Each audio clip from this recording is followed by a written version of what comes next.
আজকে বৃহস্পতিবার না? আজকের এই রাতটা যে জুমার রাত জানেন আপনারা? আমরা বাংলাদেশে মনে করি জুমার দিন শেষে যে রাতটা ওইটা মনে হয় জুমার রাত, আসলে ওইটা শনিবারের রাত।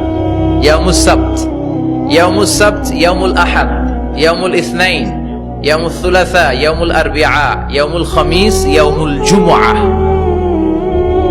এই হচ্ছে 7 দিনের আরবি নাম। তা আজকে হচ্ছে ইয়াউমুল খামিস।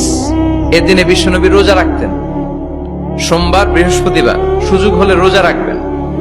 যারা রোজা রাখবে তাদের জন্য ইন দ্য ডে অফ জাজমেন্টে আল্লাহ স্পেশাল একটা গেট বানাবে জান্নাতে ঢোকার জন্য। ওইটার নাম হচ্ছে রাইয়ান। মান দাখালাহু লাম ইয়াজমা আবাদা। একবার who can enter within this door he will never be thirsty again. একবার যে দরজা দিয়ে জান্নাতে ঢুকতে পারবে আজীবনের জন্য তার গলার তৃষ্ণা মিটে যাবে।